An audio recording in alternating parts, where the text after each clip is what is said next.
My girlfriend and I recently moved into our new house. It's honestly the home we've been dreaming of, the perfect fit for us. We have a cat named Bella, whom we rescued together. So everything felt perfect when we first moved in. The only downside at first was the house to our right. It looked abandoned, as the owner had started renovating it, but never finished. The layout of the houses is such that on our right, there's a space for the entrance to our back garden, and next to that is the abandoned house's entrance to its back garden. There's no fence separating the two, as the owner removed it to install a new one, but never completed the job, leaving both back gardens with open access.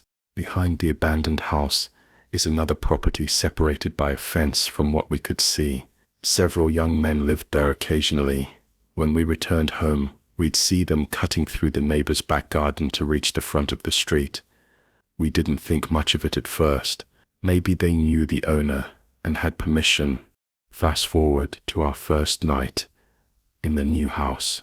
We were sitting in the back garden, enjoying the space, and looked up at the houses behind us, just out of curiosity. That's when we noticed a man staring blankly at us from a window. He wasn't hiding it. He made it very obvious. There was no expression on his face, and the room was dark, which made the whole thing even more unsettling. We assumed he was just curious about his new neighbors. But after half an hour of that blank stare, we decided to go inside. The next few days were normal. I went to work, and my fiancée continued unpacking. One night we decided to sit in the garden again. It was dark, but we enjoyed looking at the stars and having deep conversations until we heard the makeshift wooden board fence being moved. 3 men appeared standing there staring at us. "Are you okay?" I asked, knowing they wouldn't leave unless I said something.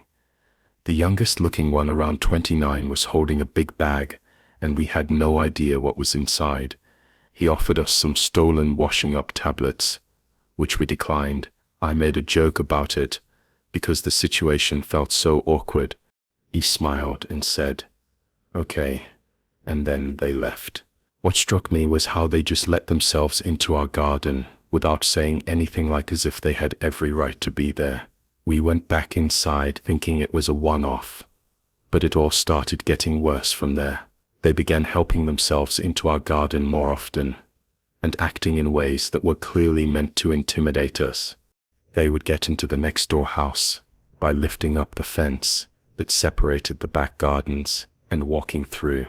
I forgot to mention my girlfriend and I are both 20 years old, so of course the idea that they might be trying to intimidate us as 2 young women was the first thing that crossed our minds. One day while I was cleaning the front room, 2 police officers came around the side of our house and entered the abandoned garden.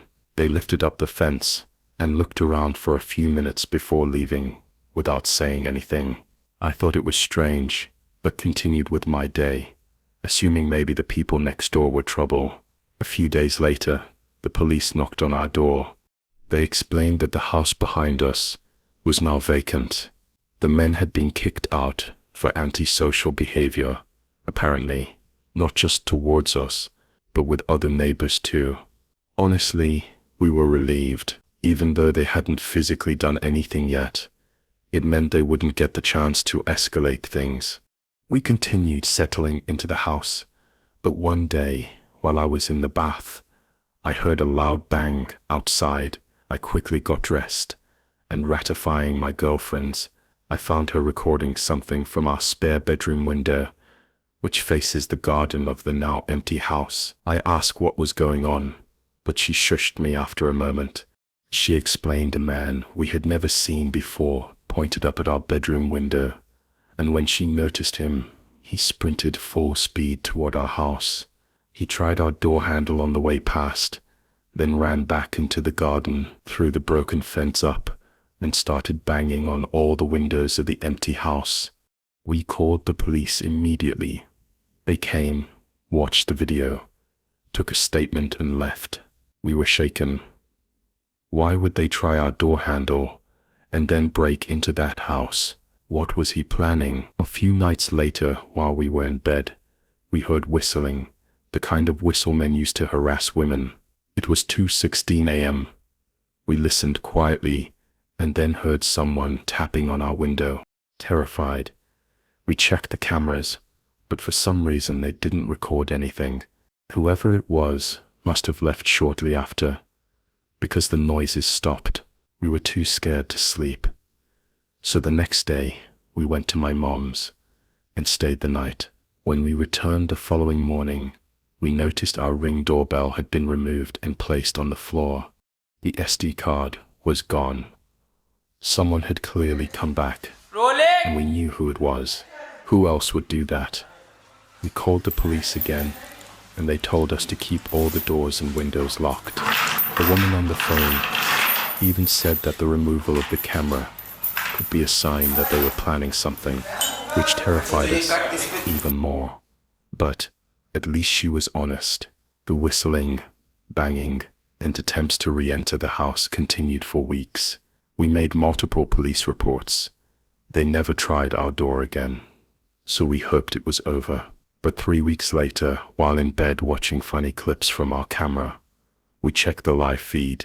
That's when we saw a man outside wearing a black mask, covering his mouth and nose with his hood up, standing in front of our garden with his arms spread wide like he was in Jesus on the cross. He stared up at our bedroom window with his head tilted. We froze. At the time we had moved the camera inside the house, so it didn't record. We were so shaken, we didn't even think to screen record. He then spoke, but we couldn't hear what he said. Then he turned around, walked to the opposite side of the street, and just stood there staring at our house for about 30 minutes. We called the police again. They said it wasn't illegal to stare at someone's property and dismissed the whole thing. Even when we told them what he did on our lawn, they made us feel like we were overreacting. We couldn't sleep for days. Any noise outside terrified us, even normal ones. Then one night, at 2:52 a.m., we got a notification. I woke my girlfriend and said, "Someone's outside. I know it. Please check the camera." She did, and there they were. 2 masked men coming from the side of our house, shining flashlights into our windows. One of them, the same man who had been harassing us, was holding what looked like a crowbar. Why us? What was the point of this? For days on end he would stand across the street, pointing, waving, or shouting things up at our window. Every time we looked, he would stare blankly at us. It was clearly meant to scare us, and it worked. We kept contacting the police, but they've done very little. The harassment continues, and we've got cameras now, and we record everything, but we feel powerless. Just earlier today, he stood outside again, staring up at us. We got it on video, and we're absolutely terrified, but we'll update if anything else happens. Let me preface this by saying I'm not crazy. I know how this is going to sound. Paranoid, unhinged, delusional. But I swear everything I'm about to tell you actually happened. It started with a face, or more accurately, faces that all looked just slightly off. 3 months ago, I ended a relationship with my ex Caleb. We'd been together almost 2 years, and the breakup was long overdue. Caleb wasn't violent or anything. He never hit me, but he was controlling and possessive in that low-key and calculating kind of way. Perhaps the worst kind of way. He'd do things like track when I'm on my phone and quiz me on things. I'd done that day to see if I'd give the same answer twice. After I left him, I changed my number, disabled my social media, and even moved apartments. I thought I was in the clear. Then came the barista. It was a Tuesday morning. I stopped by this little hole in the wall, coffee shop near my new place. I'd only been there once or twice. As I stepped up to the counter, the barista, a girl about my age, smiled at me. But something about her expression made me pause. She tilted her head and said, "Good morning, sunshine." I froze because that was Caleb's nickname for me. It was not a common one. He used to say it sarcastically whenever I was upset. Like, "What's wrong, sunshine?" He enjoyed pushing buttons. I brushed it off. Maybe it was a coincidence, but then it happened again. A few days later, I took a rideshare to work. A different driver than usual, older guy, maybe in his 50s. He kept glancing in the rearview mirror, like he was trying to recognize me, and then he asked me if I ever figured out what I was running from. He said it as casual as could be. I simply responded, "What?" And he just chuckled and shook his head, like I was in on some joke. Caleb said that to me once, after I told him I needed time to figure myself out. He leaned in dead serious and asked, "Ever figure out what you're running from now?" Two strangers have repeated things. He said word for word. It kept happening. A woman at the grocery store bumped into me and whispered, "You don't get to just disappear," a guy on the street said, "still wearing your hair like that," as he passed another one. Someone who worked in my building said, "You always liked this song," while humming the exact tune Caleb used to play when we argued. It wasn't their faces that freaked me out. It was the way they looked at me, like they knew me, or at least thought they did. They all had different faces, but their eyes all had the same expressions. I started thinking I was going crazy.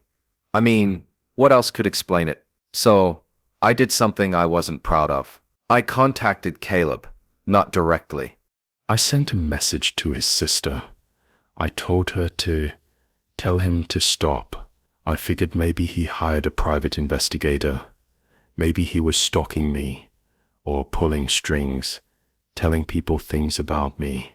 I just wanted it to stop. She texted back the next day saying, "I don't know what you're talking about. Caleb's in rehab. He's been there for 6 weeks with no phone." I didn't believe her. I thought she was covering for him. That is until I saw a picture she posted of him on Facebook a week later, looking pale and sunken and holding one of those one-day sober chips. So it couldn't be Caleb, or at least not directly. I couldn't shake the feeling that these strangers knew things they shouldn't. Though, one night, I stayed late at work. I didn't want to go home, because my apartment didn't feel safe anymore. Not that anything bad happened inside of it. I just didn't like being alone. Around 10 hours p.m., I finally called it a night. I walked the 10 minutes to my place, keeping my head down, headphones in, but no music playing. Something I learned to do so I could still hear if someone was following me. When I turned the corner onto my block, I saw someone sitting on the stoop of the building across from mine. A young man with his hoodie up, but his head down. I almost ignored him until he spoke. He said, "Cold out tonight, hard, sunshine." I stopped walking. He didn't look at me. He just stared at the sidewalk like he was reading something on it. I slowly walked past and didn't say a word.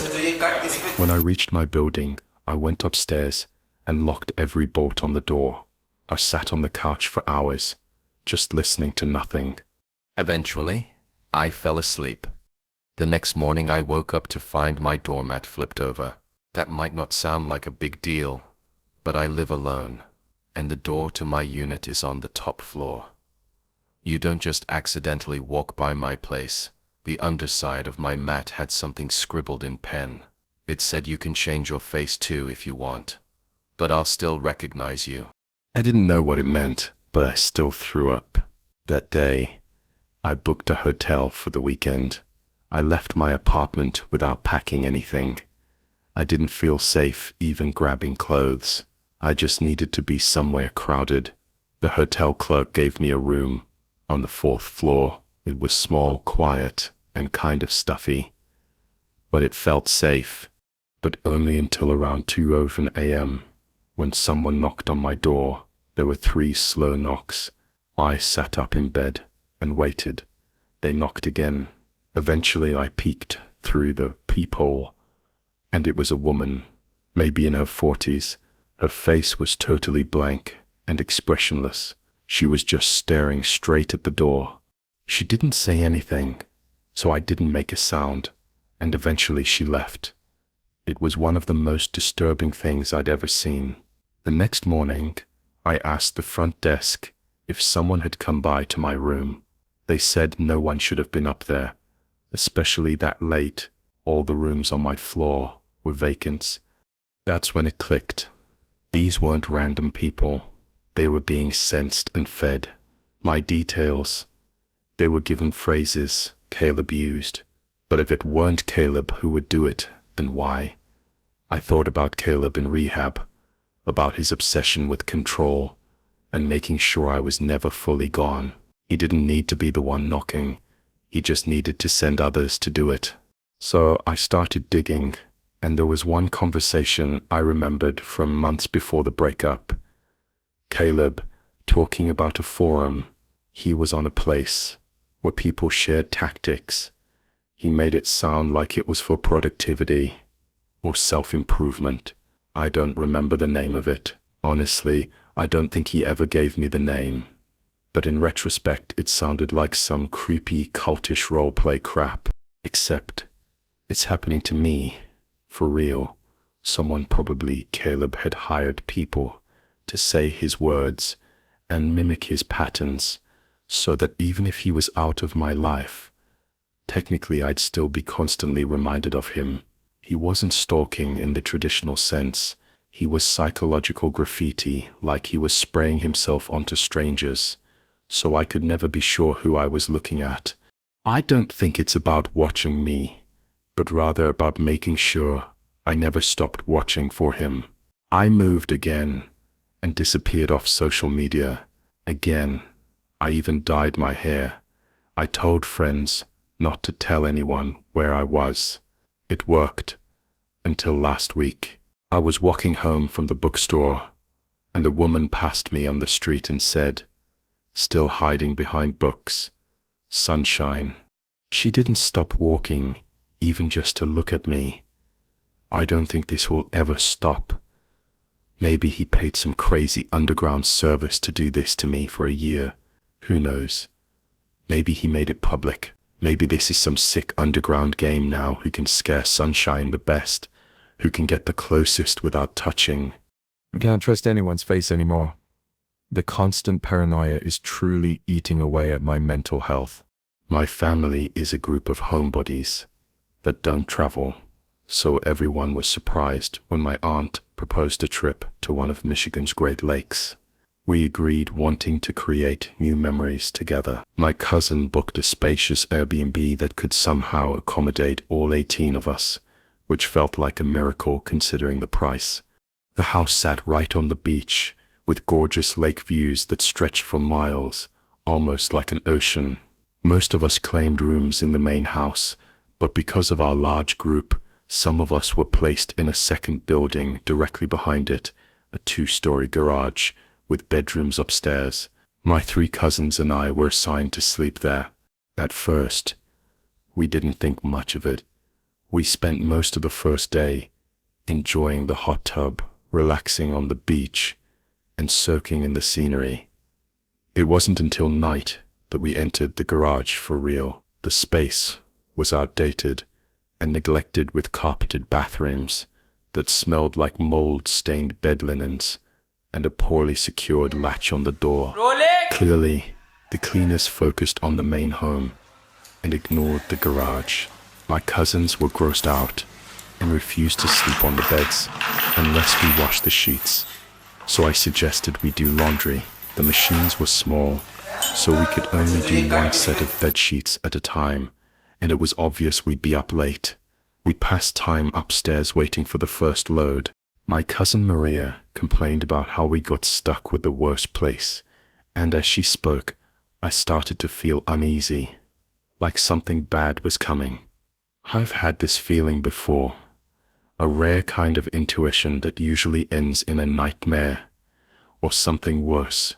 I told my cousins to stay alert, and they listened, especially since we'd all experienced a break-in before. When we lived in Detroit, around midnight, the bell rang from the first floor, signaling the wash was done. I went downstairs alone, swapped the load into the dryer, and brought up the clean-smelling sheets. When my cousins saw how clean they were, they wanted their bedding washed too, so I kept going up and down between cycles, doing everyone's sheets. At around 2:37 a.m. we were finally done. We made the beds, and we're too tired to stay up any longer.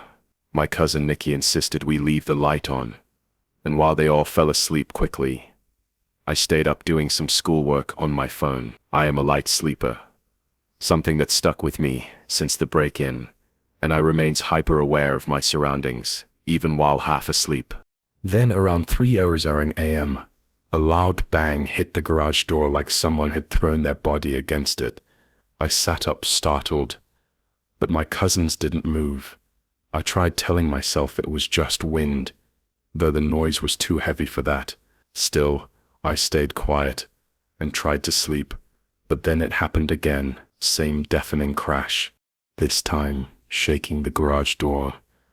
The building trembled from the impact. I was fully awake, now watching the lamp-lit room. As my cousins continued to sleep, no animal or gust of wind could cause that. 20 minutes later, the third boom hit. The garage shook again, and finally 2 of my cousins bolted upright. I asked if they heard that already.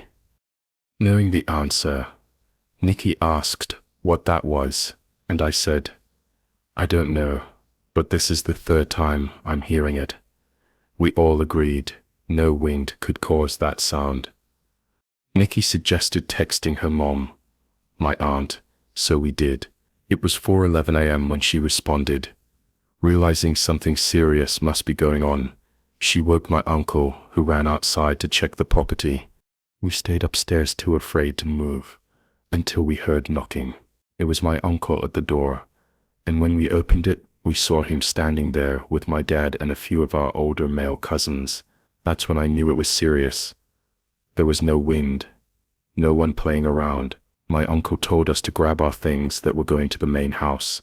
Then he said there was someone on the property, and that's what made my heart sink. I threw everything into my suitcase, and we all rushed out of the garage.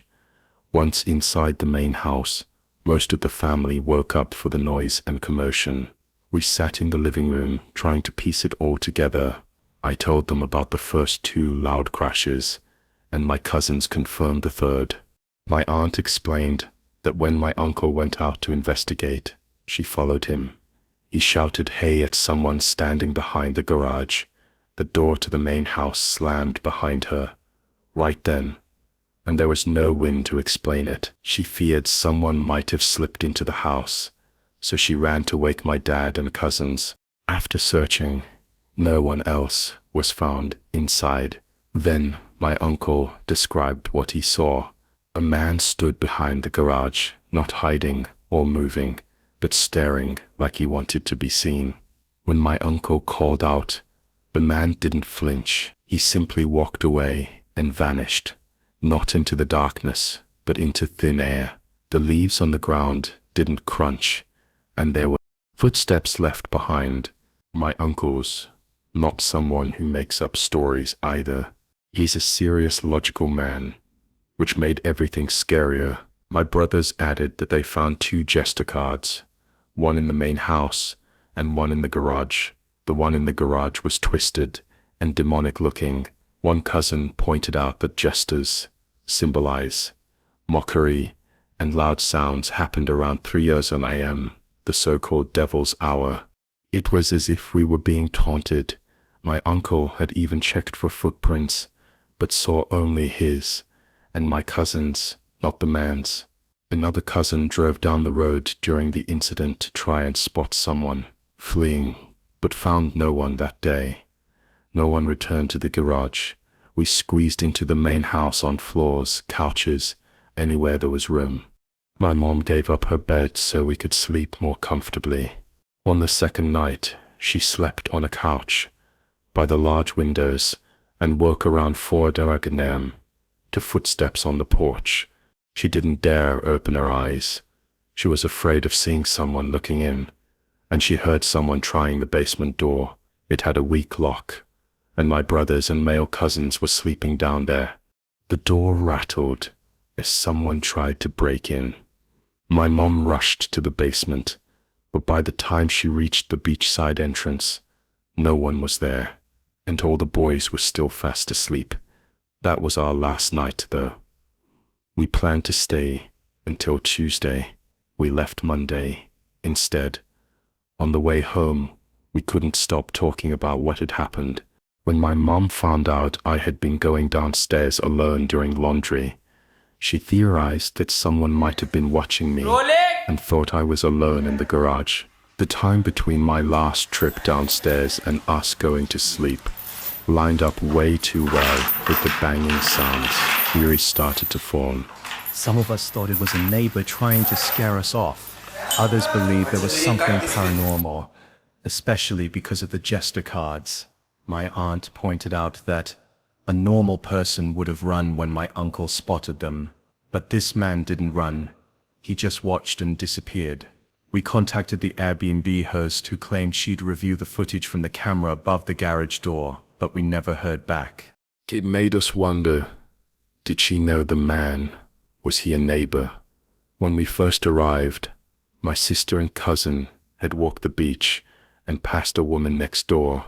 She watched them coldly without friendliness or a greeting, just an unfriendly gaze. The house was in the middle of nowhere, and we understood how constant Airbnb guests might annoy locals, but we were respectful.